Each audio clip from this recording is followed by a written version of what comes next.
Vous vous êtes peut-être déjà posé cette question: quelle part de mon patrimoine je devrais investir en SCPI? C'est une question très fréquente chez les investisseurs, mais aussi chez les conseillers en gestion de patrimoine. Et souvent, la réponse attendue est simple, un pourcentage, 10%, 15%, 20%, mais en réalité ça ne fonctionne pas comme ça, parce que la place des SCPI ne se résume pas à un chiffre. Elle dépend d'un équilibre global, d'une logique d'allocation. Dans cette vidéo, on va voir ensemble pourquoi les SCPI occupent une place particulière dans un portefeuille, comment déterminer leur poids de manière cohérente, et surtout, comment les intégrer intelligemment dans une stratégie patrimoniale globale. Petit rappel avant de commencer, cette vidéo a une vocation pédagogique. Investir en SCPI comporte des risques, notamment de perte en capital, de liquidité et liés au marché immobilier. Les performances passées ne préjugent pas des performances futures. Pour bien comprendre leur place, il faut déjà comprendre ce que sont les SCPI. Concrètement, elles se situent entre deux mondes. D'un côté, l'immobilier, avec des actifs physiques, des immeubles, des loyers. De l'autre, un produit financier, accessible sous forme de parts, sans gestion directe. Autrement dit, vous investissez dans de l'immobilier, mais sans les contraintes de gestion. Et c'est justement cette double nature qui leur donne une place spécifique dans un portefeuille. Maintenant, remontons les choses en perspective. Chaque classe d'actifs a un rôle précis. Les actions vont plutôt chercher de la performance, mais avec de la volatilité. Les produits de taux vont privilégier la stabilité avec des rendements souvent plus modérés. Et l'immobilier en direct demande du temps, de la gestion et concentre le risque. Les SCPI, elles, viennent se positionner entre tout ça. Elles apportent une exposition immobilière, mais mutualisée, avec des revenus potentiels réguliers et sans gestion directe. Autrement dit, elles ne remplacent pas les autres actifs, elles les complètent. Et c'est là qu'on arrive au point central. Les SCPI ne sont pas là pour prendre une place fixe, elles sont là pour diversifier. Concrètement, l'objectif, c'est d'éviter de dépendre d'un seul type d'actif. En intégrant de l'immobilier dans un portefeuille financier, on ajoute une source de performance différente. Mais attention, ce qui compte, ce n'est pas juste le montant investi en SCPI, c'est la cohérence avec le reste du patrimoine. Autrement dit, on ne regarde pas les SCPI seuls, on regarde l'ensemble. Alors forcément, la question revient. Oui, mais concrètement, combien? Et la réponse est simple, il n'y a pas de règle universelle. On voit parfois des repères de marché autour de 5 à 20%, mais ce sont uniquement des indications. Ce qu'il faut comprendre, c'est que la bonne allocation dépend de plusieurs facteurs.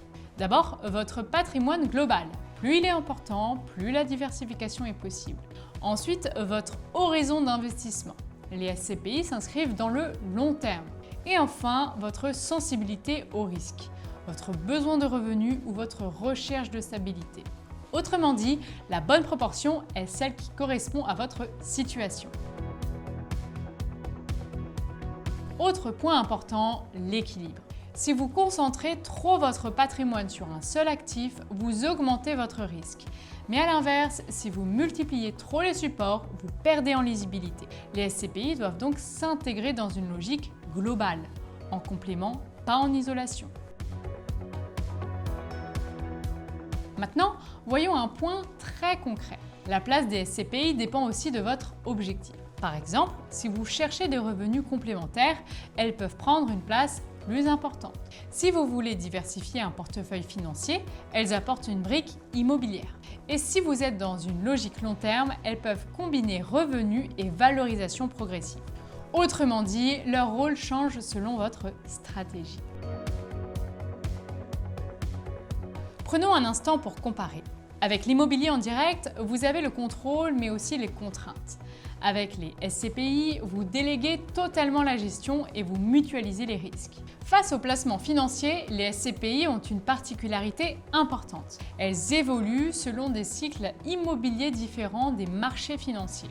Résultat, elles peuvent contribuer à lisser certaines fluctuations dans une allocation globale. Mais en contrepartie, elles sont moins liquides. Très souvent, la bonne approche, c'est d'y aller progressivement.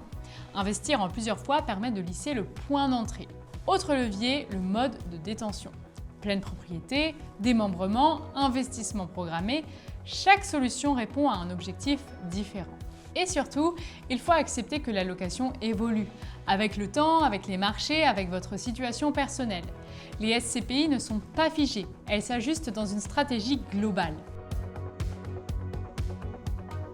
Chez Epsicap Prime, cette logique d'allocation est centrale. Epsicap Nano et Epsicap Explore forment deux SCPI européennes complémentaires construites sur la même philosophie d'investissement immobilier tertiaire à long terme.